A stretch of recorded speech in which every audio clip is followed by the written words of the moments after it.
Hello and welcome to मध्य मुकाबिल। मैं हूं रबिया खान और मेरे साथ मौजूद हैं रऊफ क्लासरा। सबसे पहले नजर डालते हैं आज की कुछ अहम डेवलपमेंट्स पर।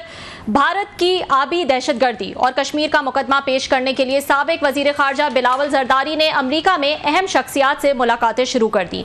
पाकिस्तान अपने हरीफ भारत को मजबूत लॉबिंग करके सिफारती महाज पर कैसे शिकस्त दे सकेगा। बिलावल जरदारी के अमरीका दौरे के बारे में खुसूसी गुफ्तगू करेंगे। वाशिंगटन DC से हमारे साथ मौजूद होंगे सीनियर सहाफ़ी और तज्ज़ियाकार अनवर इकबाल साहब। इसके अलावा कानूनी और सियासी महाज पर मुसलसल नाकामियों के बाद PTI की मुश्किलात में मजीद इजाफा बढ़ गया। डील और ढील की खबरें भी दम तोड़ गईं। बानी PTI ने दोबारा से तहरीक की कमान खुद संभाल ली। कप्तान पार्टी के सरपरस्त आला भी बन गए। बैरिस्टर गौहर और अली अमीन गंडापुर तहरीक के मामलात से आउट। सलमान अकरम राजा और उमर अयूब को मुल्क भर में तहरीक चलाने की जिम्मेदारियां सौंप दी गई। क्या उमर अयूब और सलमान अकरम राजा लाखों पाकिस्तानियों को सड़कों पर ला सकेंगे? मुल्क की सियासी सूरत हाल पर भी हम तफसीली गुफ्तगू करेंगे। और आज एक अनोखा वाकया पेश आया। पाकिस्तान के सबसे बड़े शहर कराची में 200 से जायद मुजरिम जेल से फरार हो गए। एक मां अपने मुजरिम बेटे को लेकर दोबारा जेल पहुंच गई। सिंध हुकूमत ने IG, DIG और सुपरिटेंडेंट जेल को ओहदों से हटा दिया। जेल से बड़ी तादाद में कैदियों का फरार होना सिंध हुकूमत की काबिलियत पे बड़ा सवाल बन गया। आपके साथ अहम तफसीलात भी शेयर करेंगे। कराची से हमारे साथ हमारे रिपोर्टर मौजूद होंगे। लेकिन सबसे पहले हम बात कर लेते हैं इस वक्त जो US में एक्टिविटी जारी है। हमारा जो डेलीगेशन है वो बिलावल भुट्टो की सरबराही में जो है वो न्यूयॉर्क में मौजूद है। इसके अलावा इंटरेस्टिंग बात जो है वो ये है कि इंडियन डेलीगेशन भी क्लासरा साहब हमारे साथ अनवर इकबाल साहब जो हैं वो इस वक्त हमारे साथ नहीं है। उनसे रब्ता जो है वो नहीं हो पाया। हम कोशिश करेंगे कि दोबारा से जो है वो उनसे रब्ता कर सके। तो इंटरेस्टिंग जो डेवलपमेंट है वो ये है कि इंडियन डेलीगेशन भी शशि थरूर के अंडर इस वक्त US में मौजूद है। गालिबन आई थिंक DC में मौजूद है एक ही साथ। कैसे देख रहे हैं इसको आप? बड़ी इंटरेस्टिंग सिचुएशन है। इसको दूसरे लफ्जों में कहा जाता है क्लैश ऑफ द टाइटन्स, कि हमारे पास जो बेस्ट अवेलेबल डिप्लोमेटिक कोर हो सकती थी, फोर्स हो सकती थी, मेरा ख्याल इससे बेहतर लोग नहीं हो सकते थे जो इस डेलीगेशन में शामिल किए गए हैं। कि बिलावल के खुद वो वजीर खारजा रहे हैं 1.5 साल, वालदा उनकी प्राइम मिनिस्टर रही हैं ट्वाइस, फिर उनके नाना जो जुल्फ़िकार अली भुट्टो वो पहले वज़ीर ख़ारजा रहे, फिर प्राइम मिनिस्टर रहे, फिर जुल्फ़िकार अली भुट्टो के जो वालिद थे वो प्राइम मिनिस्टर रहे। सो उनकी तीसरी मतलब या चौथी जनरेशन तक अगर देखें तो पावर कॉरिडोर्स उन्होंने देखे हुए हैं। सो डिप्लोमेसी भी देखी हुई है, घर में देखी है, बच्चे जो हैं वो ये तमाम चीज़ें देखते हैं। और फिर बिलावल खुद प्रैक्टिकली चीज़ें की हुई हैं। सो बिलावल के पास एडवांटेज है if compared with Shashi Tharoor साहब जो इंडिया में। उन पे भी आऊँगा कि उनकी क्या स्ट्रेंथ और वीकनेसेस है, पहले अपनी देख लेते हैं। फिर इसके बाद हम देखें डेलीगेशन के दूसरे लोग जो हैं, जलील अब्बास जिलानी साहब वेरी सीजन्ड एंड वेरी मतलब मैच्योर और पुराने वो डिप्लोमेट हैं। वो वहाँ वाशिंगटन में भी वो सफ़ीर रहे हैं, वो बीजिंग में रहे हैं, फिर पाकिस्तान के फॉरेन सेक्रेटरी रहे हैं, और फिर इसके बाद अच्छा इंडिया में भी उन्होंने सर्व किया हुआ है। ये बहुत कम लोगों को पता होगा। जलील अब्बास जिलानी साहब जो हैं वो वहाँ पे रहे हैं। फिर जैसे मैंने कहा अभी निगरान वो वज़ीर खारजा भी रहे हैं। सो उनका क्लाउड भी बड़ा इंपॉर्टेंट है, उनको समझते हैं वाशिंगटन की पॉलिटिक्स को। फिर शहरी रहमान साहबा है। शहरी रहमान साहबा जब वहाँ पे आपको याद होगा हुसैन हकानी साहब जो है उनको हटाया गया था, इस्तीफा लिया गया था मेमो गेट के बाद, तो उनकी जगह जिनको भेजा गया था वाशिंगटन एम्बेसडर के तौर पर वो शहरी रहमान साहबा थी। सो वो वाशिंगटन को भी जानती है, वाशिंगटन के कुछ लोग या सर्कल्स उनको भी जानते होंगे, वो भी थोड़ा सा माइंड समझते हैं। So that's again a good choice. फिर खुरम दस्तगीर साहब जो है, खुरम जो है वेरी लॉजिकल वेरी कन्विंसिंग का है। जब भी गुफ्तगू करते हैं आप TV पे देखें, बड़ी सुलझी हुई, बड़ी कभी उनके मुँह से कोई गैर ज़रूरी गुफ्तगू नहीं सुनी, किसी लड़ते झगड़ते इस तरह की बात नहीं करते, स्ट्रेट सीधी और अच्छी बात करते हैं। सो उनको भी एक्सपीरियंस है थोड़ा सा फॉरेन ऑफिस का, उनको भी लगाया गया साथ में। दैन मुसद्दिक मलिक साहब हैं। मुसद्दिक मलिक साहब की क्वालिटी का जो मैं बड़ा कहल हूँ, he is a cool guy, cool operator हैं, लॉजिक रीजन से बात करते हैं। मैंने उनको कमेटीज़ में सुना हुआ है, कई दफ़ा बड़े सख्त हमले होते हैं उन पर, बड़ी सख्त बातें होती हैं, लेकिन वो बड़े सुलझे हुए आराम से बात सुनते भी हैं और फिर बड़े सटल तरीके से वेरी कन्विंसिंग वे रिप्लाई भी करते हैं। TV शोज़ में भी यही कुछ करते हैं। So he is not someone who will lose temper. So बड़ा ज़रूरी होता है डिप्लोमेट के लिए कि टेम्पर लूज नहीं करना, अपनी बात फर्म तरीके से करनी है। सो ये पूरा अगर आप इनका देखें, हिना रब्बानी खार साहब, हाँ हिना रब्बानी खार साहब, सॉरी मैं भूल गया, अच्छा हुआ याद लिया आपने। वो हिना रब्बानी खार साहब साहब हैं, उनको मैं सुनता रहता हूँ वहाँ पे कमेटीज मीटिंग में, पब्लिक अकाउंट्स कमेटी में आते हैं, फॉरेन अफेयर्स कमेटी के तो चेयरमैन भी हैं, अच्छी गुफ्तगू करते हैं, सुलझी गुफ्तगू करते हैं। कई दफ़ा हमने टीवी शोज़ में भी देखा है उनको, जब इंडिया पाकिस्तान की वो डिबेट्स हो रही थी बरखा दत्त वगैरह के हवाले से, बल्कि इंडियन जो है खुद उनका मजाक उड़ा रहे थे कि बरखा दत्त साहब जिस तरीके से रिएक्ट कर रही थी, उसके मुकाबले में ये हिना रबानी खान साहब और पर्सनैलिटी, अच्छी पर्सनैलिटी के साथ विद गुड कंडक्ट हिना रबानी साहबा खान ने भी अपने आप को किया। और आपको याद होगा इंडिया भी गई थी एक दफ़ा पीपल्स पार्टी के दौर में, जब वो मिनिस्टर ऑफ स्टेट थी, but she was acting as foreign minister. तो उस वक्त इंडिया में मीडिया ने बड़ा उनको अच्छे तरीके से वेलकम किया था कि पाकिस्तान से एक अच्छी एक एम्बेसडर है। So it's a very nice combination है। इससे बेहतर जैसे मैंने कहा नहीं हो सकता था। एक चीज़ अब ये है कि वो वहाँ पे हैं, उनको एडवांटेजेस क्या है, हमें क्या एडवांटेज है? हमें ये एडवांटेज है कि पाकिस्तान जो है वो अप्रिशिएट करता है उनके ट्रंप साहब के रोल को जो उन्होंने सीज फायर में उन्होंने किया। We appreciate it, we are grateful to him, we are wishing him कि ही विन मतलब पीस नोबेल पीस प्राइज जीते। हमने तो ट्रंप साहब के लेफ्ट साइड पे नहीं गए, हम तो उनके राइट साइड पे खड़े हैं। जैसे वो कह रहे हैं हम उनको एंडोर्स भी कर रहे हैं, उनके शुक्रगुजार भी हैं कि भैया कि जनाब आपने कहा, आपने जंग छुड़वाई, 2 पहलवानों को परे परे कर दिया, हम आपके लिए शुक्रगुजार हैं। और दूसरी साइड पे ट्रंप साहब जब उधर देखते हैं, इंडियन साइड पे देखते हैं, वो तो मोदी साहब भी इस बात को नहीं मानते, वो ये शशि थरूर साहब भी नहीं मानते, पूरा इंडिया नहीं मानता। वो सारे के सारे कन्फ्रंट करते हैं कि नहीं जनाब ट्रंप साहब का कोई रोल नहीं है। हम कहते हैं सर आपका रोल है, आपके बगैर ये काम नहीं होना था। इंसान है, इंसान तो वही सोचेगा भाई साहब ये तो बड़े अच्छे लोग हैं, they are very nice guys. वो जैसे कहते हैं Pakistan is a very fantastic people. देखिए कितना पोटेंशियल है, इतना जितना उन्होंने हमें चुक दिया है इतना तो हमें अपने बारे में भी इतने अच्छा जज्बात नहीं होगा जो ट्रंप साहब हमारे बारे में रखते हैं। साउथ अफ्रीकन प्रेसिडेंट के सामने भी जो है वो पाकिस्तान का जिक्र कर रहे हैं, जहाँ पे गए पाकिस्तान का जिक्र किया। मतलब वो मिडिल ईस्ट में गए तो हम उन्हें याद थे, व्हाइट हाउस बैठे हम याद थे, प्रेस से बात हो रही हम याद थे। साउथ अफ्रीकन प्रेसिडेंट है वहाँ का, Pakistan is are very good guy, fantastic boys, they are very wonderful people, I know them everyone. वो बला बला उन्होंने थम्स अप किया। हमें तो वहाँ पे पहले से ही इतनी बड़ी रिसेप्शन मिली हुई है। इंडिया उसके मुकाबले में उनको रेजिस्ट कर रहा है, उनको डिफाई कर रहा है, उनके रोल को डिस्काउंट कर रहा है। उन्हें भी लगता होगा यार ये कितने झूठे लोग हैं। मतलब आने वेरी मतलब हम्बली मैं कह रहा हूँ, मैं डिप्लोमेटिकली बात कह रहा हूँ कि यार मैंने रोल प्ले किया है, मैं दरमियान में पढ़ा हूँ। आप अमेरिका का प्रेसिडेंट इतनी बड़ी बात रिपीटेडली दुनिया के फोरम पे नहीं कहेगा जी मेरा कोई रोल है, उनका कोई रोल ना हो तो वो रोल अज्यूम कर रहे हैं, क्रेडिट ले रहे, क्यों लेगा भाई? तो इंडिया ने मोदी साहब भी अब तक कोई खुल के बात सके, इंडियन की मतलब फॉरेन मिनिस्ट्री भी खुल के बात नहीं कहती। मतलब कहे ना कि नहीं मोदी कोई रोल नहीं है, नहीं जी पाकिस्तान और आपस में हमने कर लिया था, डीजीएमओज ने कर लिया था, एनएसएस ने हमारी वो एनए तो सी चंगे, एनए पाकिस्तानी और इंडियन अच्छे होते तो हमें दुनिया भर के इस वक्त हम डेलीगेशन भेज रहे होते। मतलब इस शशि थरूर साहब ये वाशिंगटन बैठे होते या बिलावल भुट्टो साहब गए होते। इतने अगर अच्छे थे और एक दूसरे को अंडरस्टैंड करते हैं, म्यूचुअली बायलैटरल आप तल्लुकात ठीक कर सकते हैं, तो शशि थरूर साहब इस इस्लामाबाद बैठे होते हैं अपने डेलीगेशन लेके, तो भाई साहब हमें आपसे ये गिले हैं, आप जरा उधर तशरीफ लें दिल्ली में, हाँ आप अपने गिले सुनाएं। और यहाँ से बिलावल साहब वहाँ दिल्ली बैठे होते हैं, तुसी चंगे नहीं जी असि आपस में हमने फोन उठाए और आपस में डील कर ली और हम तय कर लिया। उस वक्त हम अच्छे हो गए। जब अपनी जान बचानी थी इंडियन हमारे दोस्तों ने, उस वक्त उन्होंने हमें वेट दे दिया, नहीं हम पाकिस्तान से बात की थी, नहीं जी पाकिस्तान ने हमें टेलीफोन किया था, नहीं जी हमने उनकी बात मान ली थी, तो बाकी बातें भी मान लें भाई, अगर सीज फायर पे मान ली तो बाकी बातें मान लें। सो इस वक्त एक हॉस्टाइल एनवायरनमेंट इंडिया को मिलेगा विच इज़ वेरी मतलब अनप्रेसिडेंटेड। इंडियन लॉ भी बहुत बड़ी स्ट्रांग समझी जाती है इंडिया वहाँ पे अमेरिका में, कांग्रेस हो या आपकी वहाँ पे सेनेट हो, माजी में बहुत सारे बिल जो पेश करवाए गए हैं इंडियन लॉबी ने वाया उनको सेनेटर्स डेमोक्रेट या रिपब्लिकन्स के जरिए उन्होंने सबमिट करवाए हैं बहुत सारे।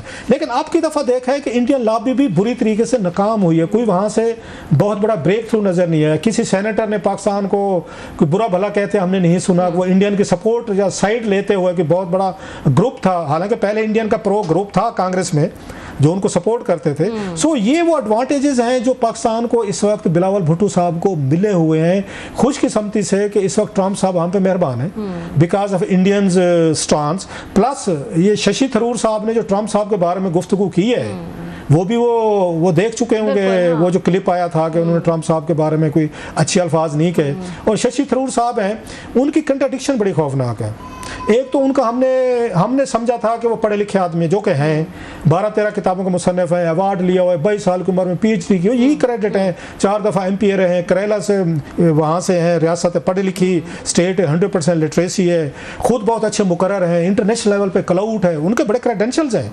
लेकिन कंबोडिया वहाँ पे ये कोलंबिया में क्या हुआ, मतलब आपने खुद माना कि कोलंबिया में आपको वो सफारती फतह नहीं मिली, आपको टीवी पे कहना पड़ गया कि देखें जी हम तो इनसे मजम्मत कराने आए थे, ये आगे से पाकिस्तानी विक्टिम्स की कंडोलेंसेस लेके बैठ गए। अगरचे वो बाद में दावा करते हैं हमारे एहतजाज के बाद उन्होंने वो जी कंडोलेंसेस वापस ले ली, चलो जी वापस ले ली, मान लिया।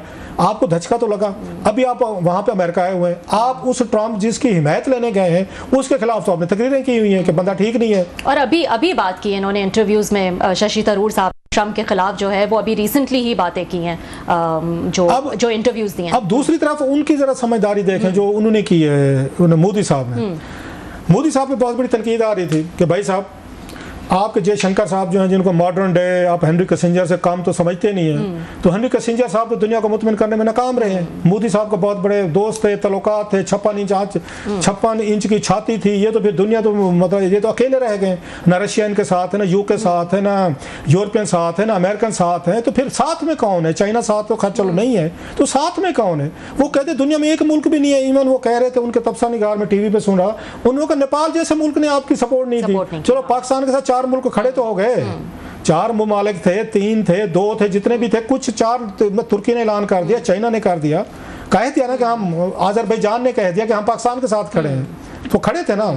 आपके साथ तो कोई नहीं खड़ा था, ये मैं नहीं कह रहा, उनके अपने लोग कह रहे हैं। तो उन्होंने मोदी साहब ने सही चीज उन्होंने ट्रिक खेला है। उन्होंने कहा भाई साहब मान लिया हमारे जयशंकर साहब कुछ नहीं कर सके, मान लिया मैं कुछ नहीं कर सका, 56 इंच आते मतलब छाती के बावजूद मुझसे कुछ नहीं हो सका, मान लिया, चले आप अपना ग्लैडिएटर दें हमें। आप शशि थरूर साहब जो हैं, ये वो मुक्का है वो जो जंग के बाद नहीं याद आता, उन्हें दें कि ठीक है जी मेरा ये लोग तो नहीं कर सके ना डिप्लोमेटिकली दुनिया को एंगेज, आप जाके कर लें।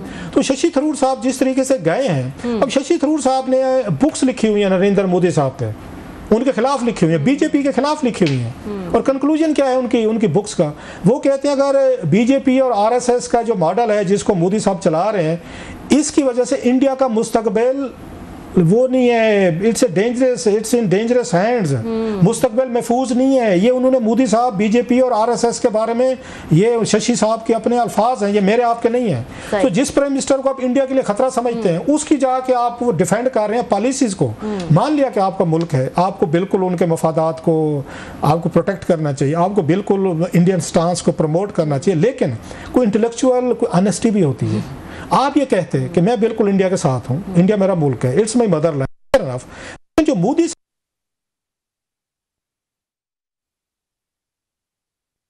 आपको कह भी रहे थे, राहुल गांधी ने 3-4 साल पहले कहा था गलत कर रहे हैं, आपकी कांग्रेस कह रही है। आखिर अल्टीमेटली पूरा खित्ते को जंग की तरफ लेकर गया है वो बंदा, पाकिस्तान के साथ बातचीत नहीं कर रहे, मुज़ाकरात नहीं कर रहे, मिलना जुलना सब जो हुक्का पानी बंद हो गया है। आप उसी बंदे को जस्टिफाई करने जा रहे हैं, दुनिया भर में भी हम पे अटैक हुआ है। आप तो रीजन के आदमी थे, लॉजिक के आदमी थे, जो किताबों में जो कुछ लिखते रहे फिर झूठ लिखते रहे, मतलब फिर हमारे पैसे ज़ाय किए, आपने हमारे पैसे वापस करें। दूसरे लोग जो आपकी किताबें पढ़ के हमने अपने आप को बाशऊर करने की कोशिश की है, आप अगर इस उनको ठीक समझते हैं कि इंडियन मतलब प्राइम मिनिस्टर जो रियासत गलत नहीं होती, मान लिया रियासत को डिफेंड करें, लेकिन आपने मोदी साहब पे तनकीद की, आपने बीजेपी पे की, उनके डिप्लोमेटिक फेलियर्स पे की, पाकिस्तान के साथ रिलेशनशिप को ख़राब करना जिसका नतीजा इस शक्ल में निकला है जो मतलब राहुल गांधी कहते थे, तो आप जाकर वहाँ डिफेंड कर रहे हैं। ज़रूर करें, तो मतलब डिफेंड कहाँ पे कर रहे हैं? पहले उनको ऐड किया है।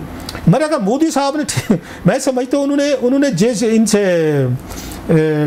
शशि थरूर उनसे बदला लिया है। अगर मुझसे पूछेंगे, मेरे खिलाफ किताबें लिखी है ना, आप जरा तैर के दिखाएं, जरा जाएं, और वापसी पे जब आप वापस आएंगे और आपके हाथ में कुछ नहीं होगा, फिर ये कांग्रेस कैसे पार्लियामेंट में उन पे तनकीद कर सकती है, टीवी शोज में कर सकती है। और यही जो जिनको गोदी मीडिया कहते हैं, गोदी मीडिया कहते हैं, यही आप देखिएगा इनके हशर नशर करेगा इनके शशि साहब को। अच्छा, जबकि दूसरी तरफ ये जो हैं राहुल गांधी साहब, वो जो है वो बड़ा मज़े की तनकीद जो है वो इस वक्त कर रहे हैं मोदी पे। वो कहते हैं कि ट्रम्प ने इशारा दिया, उन्होंने अभी एक तकरीर में कहा कि उन्होंने फ़ोन पर कहा नरेंद्र सरेंडर, और जो नरेंद्र मोदी साहब है उन्होंने कहा जी हुजूर। तो वो जो है वो इसका पूरा फ़ायदा उठा रहे हैं। और एक और चीज़ जिस पे, क्योंकि आप कह रहे हैं कि अभी इंडिया जो है वो एक कह सकते हैं एक वीक पोजीशन में जो है वो नज़र आ रहा है। G7 समिट में भी मोदी को इस वक्त तक जो है वो इन्वाइट नहीं किया गया है। तो इंडियन साइड और पाकिस्तानी साइड दोनों इस वक्त अमेरिका में मौजूद है, लेकिन दोनों की पोजीशंस जो हैं वो काफ़ी डिफरेंट है और एजेंडा और टारगेट्स भी डिफरेंट है। आपके ख्याल? बस को खुदा खुदा का करम है कि हमारी इसमें मेहनत शामिल नहीं है। वो कहते हैं ना कि न ड्राइवर का कमाल ना पता नहीं, वो एक ना शेर है बड़ा ज़बरदस्त, खुदा के बस के बारे में है, ना ड्राइवर का कमाल ना हुनर फलां का, कोई इस तरह का, खुदा के सहारे चली जा रही है। वो बस के बारे में कोई शेर है, कोई इस तरह का, ये तो शेर व शायरी मुझे याद नहीं रहती। तो हमारा कोई कमाल नहीं इसमें, जो कुछ हुआ है अल्लाह के करम हुआ स्पेशल हम पे। हमारे तो मतलब कुछ दिन पहले तक तो हमारी रियासत को एक नाकाम रियासत समझा जाता था, लोग मौजूद थे, मुल्क मौजूद था, बस मतलब टीवी चैनल्स खोलें, जिससे बात करें, ऑल ऑफ सडन एक आपके अंदर एक एनर्जी आई है, लोगों को अपने ऊपर कॉन्फिडेंस हुआ है, दुनिया ने हमें इज्जत एहतराम से देखना शुरू किया है। फोर्सेज ने जिस तरीके का मुकाबला किया, इतनी बड़ी फौजी कुव्वत का कोई तवक्को नहीं कर रहा था। मिडल ईस्ट में हमारी इज्जत बढ़ गई है, दुनिया भर में बढ़ गई है, लोग उन्हें हमें सीरियस लेना शुरू कर दे। हमारे पासपोर्ट की भी इज्जत बढ़ गई है बिकॉज ऑफ आवर जो हमारी फ़ज़ाया ने जिस तरीके से जंग लड़ी है, हमारी फोर्सेज ने लड़ी है, तो ये कोई तवक्को नहीं कर रहा था, इंडिया भी नहीं कर रहा। जैसे बिलावल की एक चीज़ मुझे बड़ी वो मैं सुन रहा था, he is rubbing salt in the wounds of the Indians. वो नहीं होता नमक जरा थोड़ा सा जख्मों में नमक छिड़कना, बिलावल वो काम कर रहा है। आज उन्होंने कहा जी हमने भारत के 6 त्यारे मार गिराए, 1 महीने बाद इन्होंने माना है हमारे त्यारे मार गिराए। अब जब वहां पे वाशिंगटन में शशि थरूर साहब और डेलीगेशन मौजूद है, वहां पे ये बयान देना बिलावल का, no that's very significant. Indian को बम की तरह लगा होगा, एक और JF लगा होगा उनको, वो मिसाइल जैसे उनको राफेल को लगा है, तो ये भी वही लगा होगा कि जो आए बैठे हैं उनके अपने 6 जहाज गिरवाने के बाद दुनिया ना बहादुर और फातेह या वो सक्सेसफुल आदमी की तरफ देखती है, लूजर की तरफ बहुत कम लोग सपोर्ट देते थे। शशि थरूर साहब इस वक्त एक लूजर के तौर पर वाशिंगटन मौजूद हैं। एक जो जंग आप यहाँ पे हारे हैं, जो 6 जहाज 7 गिरवाए हैं, वो वाशिंगटन आपको दोबारा वो फजा में खड़े करके नहीं देता। पाकिस्तान के डेलीगेशन का कॉन्फिडेंस लेवल बहुत हाई है इस वक्त, जो नजर भी आ रहा है आपको। सो मैं अभी भी कहूँगा शशि थरूर साहब मेहरबानी करें, वापसी पे पाकिस्तान से होते जाएं, यहाँ पे तशरीफ लें, बिलावल साहब उनको वेलकम करें। ये बैठे हैं एक दूसरे के साथ, दुनिया भर में एक दूसरे को ब्लेम करने की बजाय, दुनिया को चौधरी बनाने की बजाय कि हमारा फैसला वो चौधरी करेगा, हम आपस में नहीं करेंगे, बेहतर ये both countries both delegation Washington में मुलाकात कर लें। ये मेरी ख्वाहिश हो सकती है साहब, जरा हमारे जैसे को कौन सुनता है, दोनों मौजूद हैं, एक दूसरे को चाय पे बुला लें, दूसरे के साथ बैठ के बातचीत कर लें, शशि साहब और बिलावल साहब, एंड देन कोई हल निकाल लें। ये तो कोई अनहोनी बात ही है। भाई वो ख्वाहिश, वो कहते हैं यू नेवर नो, ख्वाहिश करने में क्या है, मतलब ऑलरेडी कोई कौन सा कोई यहाँ पे कोई ये खिता कोई बहुत बड़ा पीस और प्रॉस्पेरिटी की तरफ चला गया है। मुझे ब्रेक लेनी है, लेकिन मेरा एक सवाल जो है वो मैं आपसे जो है वो जरूर लेना चाहूंगी। ये जो शशि थरूर साहब की आपने इतनी डिटेल बताई कि ठीक है अपनी कंट्री को डिफेंड करना अलग बात है, लेकिन बीजेपी जिस पे उन्होंने इतनी किताबें लिखी, मोदी पे इतनी किताबें लिखी, उनके खिलाफ उन्होंने कोई तनकीद नहीं की, कुछ भी नहीं कहा। वजह कोई अपना पॉलिटिकल फ्यूचर भी देख रहे हैं शशि थरूर साहब? ये भी कहे तो चले आप ब्रेक ले लें, ब्रेक के बाद वापसी पे देखेंगे। शशि साहब जो है वो सुना करेला में वो जो है उसमें कोई वजारत उज़्मा भी लेना चाहते हैं। हालांकि शशि साहब का अगर मतलब कद काट देखा जाए तो इस वक्त दुनिया में मेरे ख्याल इंडिया में 29 स्टेट्स हैं, अगर मैं गलत नहीं कह रहा, तो उन वज़ीर आला में से कितने लोगों को जानता है? मतलब 2-3 हम जानते हैं, बिहार के मतलब लालू प्रसाद साहब थे, उसके बाद हमने देखा नीतीश कुमार साहब थे, फिर हमने उसके बाद दिल्ली के जो थे केजरीवाल साहब थे, फिर गुजरात के मेरा ख्याल है मोदी साहब थे, 5वें चीफ मिनिस्टर का मुझे नाम तो नहीं आता, मैं ईमानदारी से बता रहा हूँ, मेरी नाहली कहें नलायकी कहें। 29 वज़ीर आला कितने लोगों को जानते हैं? शशि साहब को हर कोई जानते हैं पूरी दुनिया में। पॉलिटिक्स हमेशा सेंटर में की जाती है, हमेशा आपको मतलब दिल्ली में आपको लोग जानेंगे, वहाँ से आप इंटरनेशनल कम्युनिटी के तौर पर जाने जाएंगे, वापस जाना चाहते हैं अपनी रियासत के वज़ीर आला बनना चाहते हैं, फिर आपको लगता है कि मोदी साहब की तरह गुजरात से वो जैसे आए थे, मैं वहाँ से निकलूंगा, फिर मैं कोई वज़ीर आला बनूंगा, कोई बीजेपी में मेरी जगह बनेगी। इतने पढ़े लिखे आदमी को इतनी मेरा ख्याल है एक मतलब इंटेलेक्चुअल डिसऑनेस्टी नहीं होनी चाहिए। या तो अगर मोदी साहब के खिलाफ किताबें ना लिखी होती, बीजेपी पे बुक्स ना लिखी होती, फिर तो था। इतनी किताबें लिखने के बाद भी उनकी पॉलिसी डिसीजन को डिफेंड करना in the name of your Motherland. Welcome back नाजरीन। कराची में अनोखा वाक़या पेश आया। ज़लज़ले के डर से जब मलीर जेल में से कैदियों को निकाला गया ताकि वो ज़लज़ले के झटके आ रहे थे, तो पता ये चला कि 216 कैदी जो हैं वो रात 1:30 बजे के करीब फ़रार हो गए हैं। उसमें से 89 कैदी तो पकड़े गए, लेकिन 127 कैदियों की तलाश अब भी जारी है। आखिर ये किसकी गफलत थी, किस तरह से ये वाक़या पेश आया? हमारे साथ कराची से हमारे रिपोर्टर नसीम आदिल साहब जो हैं वो मौजूद हैं, उनसे बात कर लेते हैं। अस्सलाम वालेकुम नसीम, बहुत शुक्रिया आपका ज्वाइन करने का। बताइएगा क्या ये वाक़या पेश आया, ये मलीर जेल का इलाका किस तरह का है, इस जेल की अहमियत क्या है, और रात 1:30 बजे आखिर हुआ क्या? देखें, बहुत शुक्रिया। ये कल रात वाक़या हुआ 12:30 बजे, जब ज़िला मलिर के इलाके में एक खौफनाक ज़लज़ला आया था। और ये ज़लज़ले पिछले 2 दिन से ये ज़लज़ले आ रहे थे। और जो जहाँ पर ये मलिर जेल है, ये कराची का मज़ाफ़ाती इलाका है। जब ज़लज़ला आया तो वहाँ पर जो कैदी मौजूद थे, उन कैदियों ने काफ़ी शोर शराबा किया। उन्होंने कहा कि हमें यहाँ से बैरिक से बाहर निकालो। तो जेल इंतजामिया की जो लापरवाही थी, उन लोगों ने, जो वहाँ पुलिस सरकार मौजूद थे, उन्होंने जो 2 बैरिक थी उनको ओपन कर दिए, जिसमें 500 जो अपना बाहर जो कैदी थे वो बैरिक से बाहर आ गए। उसके साथ मज़ीद 2 बैरिक और मौजूद थी, उनको भी खोल दिया गया। उसके बाद 1000 के करीब मॉब जमा हो गया और ड्यूटी पे मौजूद थे 28 पुलिस एहलकार, सिर्फ 28। 70 की नफरी थी, 28 पुलिस एहलकार से। उन लोगों ने जो कैदी थे, उन्होंने पुलिस एहलकारों पे धावा बोल दिया, उनसे SMG राइफल छीन ली और उसके बाद उन्होंने फायरिंग की और वो आगे से बढ़े माड़ी की तरफ और बाहर की तरफ फरार हो गए। तो इस वाक़े के बाद वहाँ पे शदीद फायरिंग का तबादला हुआ, जिसमें एक जो कैदी थे वो मारा गया और 5 कैदी जख्मी हुए। 3 पुलिस के एहलकार और 2 FC के एहलकार भी इस वाक़े में जख्मी हुए थे। ये वाक़े के बाद पुलिस ने अब तक जो दावा किया है कि पुलिस ने लगभग 87 जो कैदी थे उनको गिरफ्तार कर लिया है। बाकी 216 जो कैदी थे मौके से फरार हुए थे और 129 कैदी ताहाल लापता हैं। जी नसीम, थोड़ा सा जेल के हवाले से भी मुझे बताएगा, क्या ये जेल जो मेन इलाके हैं कराची में उससे हटकर है कि यहाँ पे जो ख़तरनाक कैदी होते हैं उनको लाया जाता है, क्योंकि ये एक सिक्लूडेड एरिया में है? ये बात सही है? देखें, ये कराची की जो सबसे बड़ी जेल है वो है सेंट्रल जेल कराची।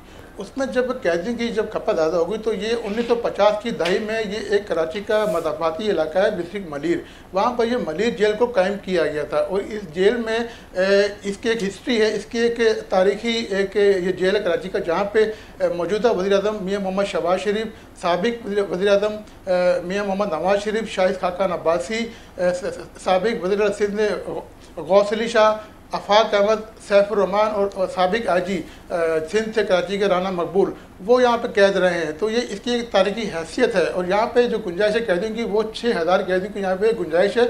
और अलमिया ये है कि हमारी जो जेल की इंतजामिया है, यानी कि 3 शिफ्टें होती है 70 के हिसाब से, एक शिफ्ट में 70 जो पुलिस सरकार होते हैं। तो जब कल ये वाक़या हुआ तो सिर्फ 28 पुलिस सरकार ड्यूटी पर मौजूद थे।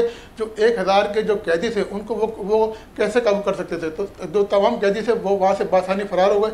इसलिए ये इसके आसपास की जो आबादी है वो तमाम आबादी वहाँ पे लांडी, कैदाबाद, फीचर करूनी, शराफी गोड़, ये तमाम कच्ची आबादियाँ हैं, इसलिए वो कैदी वहाँ से आराम से फरार हो गए। तो ये 6000 की कैपेसिटी है और 1000 बंदा जो है वो वहाँ पे जमा हुआ, तो ये कोई एक अलग हिस्सा है जेल का जहाँ ये वाक़या पेश आया, या इस पूरी जेल को ही समझा जाए?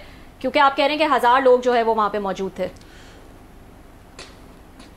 देखें, ये सिर्फ 4 बैरकों में 1000 लोग थे। अच्छा। ये 4 बैरकें जो थी पुलिस ने खोली थी। ये जेल तो बहुत बड़ी है, इसमें 6 बाकी 5000 जो है कैदी थे वो अलग अलग बैरकों में मौजूद थे। वहाँ पे अच्छा। नफरी अलग थी, कहीं पे 8 एहलकार थे, कहीं 10 थे। लेकिन इन 4 बैरकों के बाद बाहर जो वो 28 पुलिस एहलकार थे, जिन पर इन जो कैदियों ने धावा बोला और यहाँ पे झगड़ा हुआ और हवाई फायरिंग हुई और कैदियों ने बाकायदा तौर पर जो पुलिस सरकार से उनकी राइफलें छीनी है और फायरिंग की है, जिसमें ऊपर जो FC का जवान था उसने भी फायरिंग की, जिसमें एक जो कैदी था वो मारा गया था।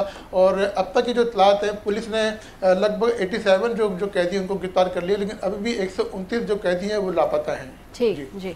मुझे ये बताइएगा, आपने बड़ा तफसील से बताया, मेरा ख्याल आसिफ अली जरदारी साहब जो है वो लांडी जेल में थे या इसमें मलिर वाली में थे जब वो गिरफ्तार थे, जेल में थे? सॉरी, मैंने कहा कि आसिफ अली जरदारी साहब भी तो कराची जेल में बंद रहे हैं, कैद रहे हैं बड़े अरसे तक। वो लांडी में थे या मलिर जेल में थे वो पहले? आसिफ जरदारी साहब सेंट्रल जेल कराची में थे। सेंट्रल जेल में, लांडी जेल में सिर्फ नवाज शरीफ साहब थे, शहबाज शरीफ से और दीगर थे। अच्छा, ये बताइएगा, ये उन्होंने बताया है कि आप बता रहे हैं 6000 वहाँ पे लोग कैद में हैं, तो ऐसी क्या बात थी कि 1000 कैदियों को उन्हें लगा कि ज़लज़ले से इनको तो ख़तरा है कि दीवार ना गिर जाए, कोई सेल ना गिर पड़े, वट एवर, तो बाकी 5000 के बारे में उन्हें क्यों ये खतरा नहीं था? वो दीवारें अच्छी हैं, जेल नहीं थी, ये जेल पुरानी थी, आखिर कौन सी वजूहात थी जिनकी बुनियाद पर उन्होंने कहा जनाब इस 1000 बंदे को तो ग्राउंड में ले आए, बाकी 5000 की खैर है? देखिए अपना रऊफ साहब जब कल जब जब जब कराची में ज़लज़ला आया मलिर के इलाके में, तो जो बैरिक की जो दीवारें थी वो क्रैक हो गई थी, जिससे जो कैदी थे वो काफ़ी खौफजदा हो गए थे। उन्होंने शोर शराबा शुरू कर दिया था। बाकी जो बैरिक थी वो इससे हट के थी, उससे कुछ फासले भी थी, वहाँ पे जो सख्ती काफ़ी थी, वहाँ पे नफरी भी थी। लेकिन इन जो बैरिक थी, इस जो 4 बैरिक थी, यहाँ पे नफरी काफ़ी कम थी, 28 के करीब एहलकार थे। इसी बात पे सीएम सिंध ने इस वाक़े का नोटिस लिया है और आईजी जेल खाना चाहते हैं काजी नज़ीर, डीआईजी जो है अपना मोहम्मद हसन सैतो और दीगर को मुतलब भी किया गया है। और सखर जेल के जो डीआईजी थे मलक असलम, उनको अब डीआईजी जेल खाना जात मरील लगाया गया है। अच्छा, ये बताइएगा जो खबर सामने आई है एक माँ की कि अपने बेटे को वो पकड़कर दोबारा जेल में ले है, जो वो जेल से भागा था, ये क्या कहानी है? That is touched many. इसकी भी और हमें डिटेल बताएं कि ये क्या कहानी है। देखें, एक कैदी फरार होकर जब अपने घर पहुंचा तो उसकी माँ ने कहा कि तुम्हारी सज़ा बहुत कम है, तो तुम क्यों आए हो? तो उसकी माँ उसको खुद जेल लेके आई और जेल इंतजाम के हवाले किया कि तुम्हारी सज़ा वो 6 महीने रह गई है। तो ये एक बड़ी अच्छी बात है कि उन्होंने ये उस माँ ने अपने बच्चे को दोबारा वापस से ला के दिया। और ये सिंध सरकार ने और पुलिस ने ये अपील की है लोगों से जो कैदी वहाँ से गए हैं कि वो भी अगर खुद अपने यहाँ पे जेल में वापस आ जाएंगे तो उनके खिलाफ कोई कार्रवाई नहीं होगी। अगर जो नहीं आएगा उसके खिलाफ मुकदमा दर्ज किया जाएगा। ये कोई पता चला जिस वो बेटे को लाई है वापस, उस पर क्या चार्जेस है? वो किन इल्जामात या किन जराइम पर उसको सजा हुई थी?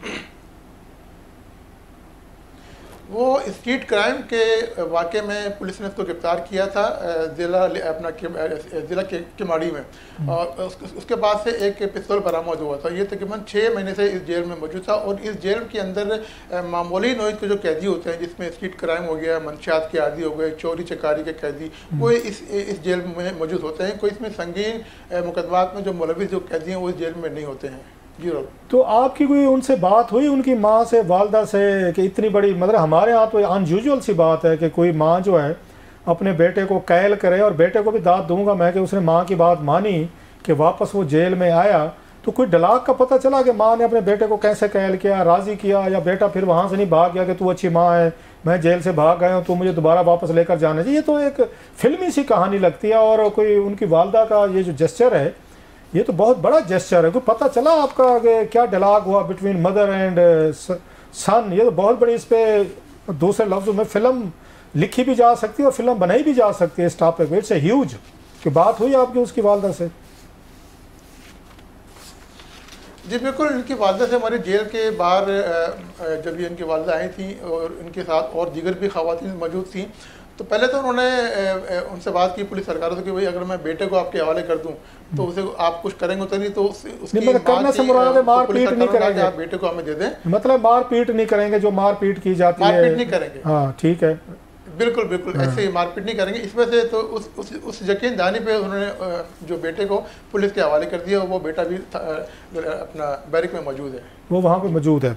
अच्छा, ये आप बता रहे हैं कि कोई कार्रवाई की गई है इनके खिलाफ? ये जो आईजी प्रिजन है, दीगर चीज़ें हैं, मोस्टली ये शिकायतें आती हैं जनाब सिंध में, जो बड़ी बड़ी अपॉइंटमेंट्स होती हैं वो मेरिट की बजाय वो रेफरेंस की बुनियाद पर होती हैं। कुछ दिनों के लिए उनको हटा दिया जाता है और फिर उनको लगा दिया जाता है। और वो भी तो कह सकते हैं कि सर हम क्या करें, 1000 बंदे पे 28 लोग अगर खड़ा करेंगे, फिर वो इमारत जो थी वो गिरने वाली थी, हमने जाने बचाई, अगर वहाँ पे इमारतें गिर जाती तो भी तो इन्होंने फंस जाना था। आईजी ने और जेल सुपरिटेंडेंट ने उनको निकाला तो भी फंस गए, ना निकालते तो भी फंस जाते। सर उनसे कोई बातचीत हुई आपकी, कोई आईजी जेल खाना जहाज से या डिप्टी से जिनको मुअत्तल किया गया, वो क्या कहते हैं? देखें रऊफ साहब, इसमें इनकी ये बात तो कन्फर्म है कि सच है कि ये जेल इंतजामी की नाअहली थी और ये सिफारशी बुनियादों पे यहाँ पे ये लगे होते हैं और बाकी सिस्टम यहाँ पे सब चलता है जिसकी तरह ये सारा काम चलता है। यानी कि आप सोचें कि 3 शिफ्टें होती हैं, 70 के करीब एहलकार एक शिफ्ट में होते हैं और कल रात को सिर्फ 28 पुलिस एहलकार मौजूद थे वहाँ पे। तो 1000 के जो मॉब को वो कैसे रोक पाते पुलिस सरकार? वहाँ पे झगड़ा भी हुआ, लेकिन वही बात है ना कि जिनको आज हटाया गया, ये काजी नज़ीर हो गए, मोहम्मद हुसैन सैतो हैं और जो दीगर हैं अरशद हुसैन, ये सारे माजी में भी लगते रहे, हटते रहे, लेकिन ये रिश्वत या दीगर में मैं आपको क्या बोलूँ, लेकिन यहाँ पे सिस्टम है कराची के सिंध के अंदर, यहाँ पे जो सिफारशी बुनियादों पे ये लोग यहाँ पे अपना आते हैं। चले कोई ना कोई वजीर पकड़ लेंगे, कोई ना कोई दौर लग जाएगा, 2-4 महीने बाद जब ये गर्द वगैरह बैठेगी तो बहाल होकर आ जाएंगे। तो अब 129 को पकड़ने का क्या इनके पास कोई प्लान है? कैसे पकड़ेगा? हर कोई तो वो माँ जैसा नहीं होता, समझदार माँ थी, उसने कहा बेटा 6 महीने तेरे रह गए, तू फिर भागेगा, फिर तेरे पे केस बनेगा, फिर 3-4 साल तो और भुगतेगा, चल तुझे मैं ले जाता हूँ। उसने कहा होगा अम्मा ठीक है, मुझे मारपीट ना करें तो मैं तेरे साथ जाने को तैयार हूँ। बाहर जेल वालों ने मेहरबानी की, उसको एश्योरेंस करवाई, तो उनको कैसे पकड़ेंगे बाकी 129 को सर?